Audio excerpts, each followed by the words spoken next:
a press statement by the government spokesperson today, Thursday, 18th July, at 11, it's now 12 a.m. or thereabout, thank you, that was the time.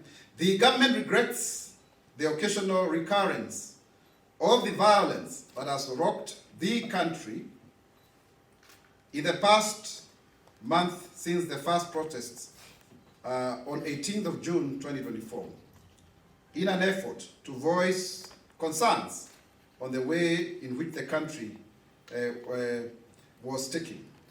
We wish to reiterate the government's sympathy with the families that lost their loved ones during the demonstrations and reaffirm our support for them alongside the ones that were injured and continue to recuperate, either at home or in hospitals, as we wish them quick recovery.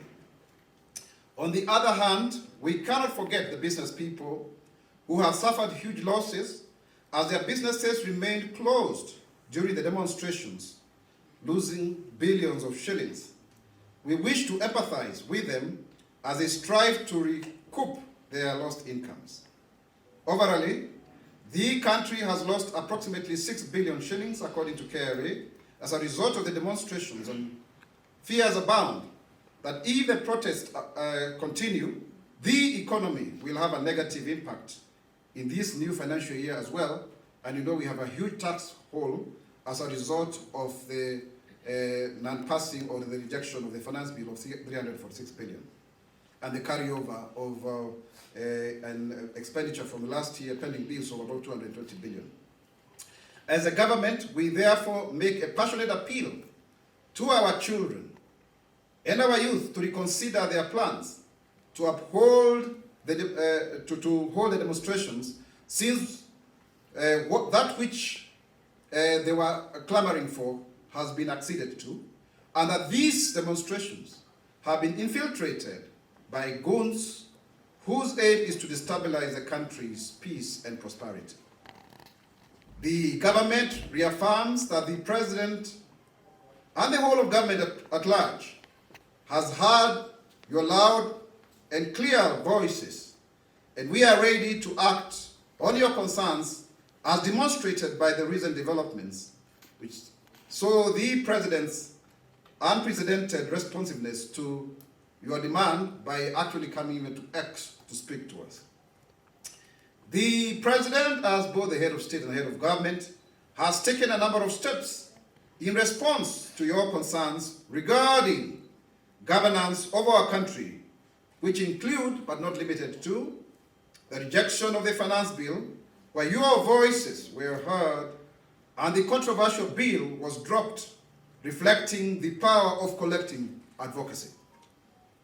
The reduction of the expenses of the office of the First Lady and spouse to the Deputy President, and this action portrays the government's commitment to streamline and ensure transparency in its operations and responding to your calls for fiscal discipline and responsibility.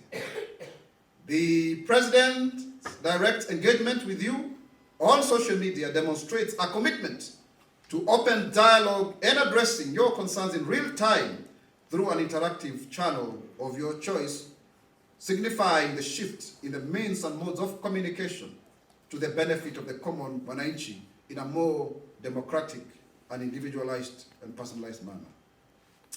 The overhaul of the cabinet signals a fresh restart aimed to better governance and accountability as per your expectations. Reforming the Independent Electoral and Boundaries Commission, IEBC, is another significant step by our President towards ensuring fair and credible elections in the future. In addressing your concerns about unnecessary appointments, the President suspended the bill on the appointment of the Chief Administrative Secretaries, or rather, the exercise to appoint them. He also has banned public fundraisers, harambes, by officials in the public domain, some of whom have been accused of displaying opulence and arrogance to the chagrin of the electorates. And in this regard, the aim is to curb misuse of public resources and promote integrity in the public service. on behalf of any public official who has been seen to be opulent, proud, and arrogant. All of us, I wish to issue an unreserved apology to the people of Kenya, and wish to say that going forward, public officials shall demonstrate responsibility and humility as has been instructed by our appointing authority and our President, His Excellency President William Ruto. So I wish to issue that unreserved apology for that show of opulence and arrogance and display of matters that may be seen to be contemptuous of the sufferings of Kenyans. The President has also let go of the immediate past Inspector General of Police, amongst other actions being part of the broader effort to reform and strengthen the law enforcement agencies. These actions signify a shift in policy, demonstrating the power of your collective voices.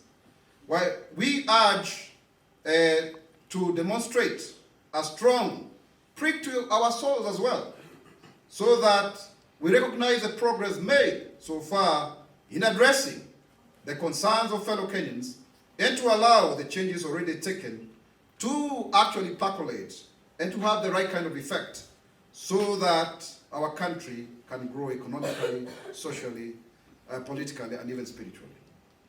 I wish to remind Kenyans that being the President of the Republic of Kenya and Commander-in-Chief of the Defense Forces, His Excellency the President William Samoei Ruto has a constitutional responsibility to protect the country from anarchy. On behalf of the government, I therefore make a call to all of us to embrace patriotism and nationhood and stay engaged with one another without violence and demonstration, and be focused and committed to building a peaceful progress in Kenya. Let us reject self-seekers whose aim is to gain from the foreign donors and sponsors who do not wish well for our country, and we get back to our daily livelihoods and build our nation with love, peace, and harmony, with an eye on cohesiveness and unity in our society. Your dedicated to positive change is commendable, and it is now time to channel our energies into constructive actions that serve to drive our nation, or to move our nation forward. Putting God first and praying so that He can have mercy on our country, so that we can return to normalcy. Wakenya wenzangu, Kenya itasimama, Kenya itainuka, Kenya itanawiri kwa umoja na uzalendo. Mimi ni Mkenya mzalendo. Je, wewe? Tudumishe utaifa na uzalendo. Asante.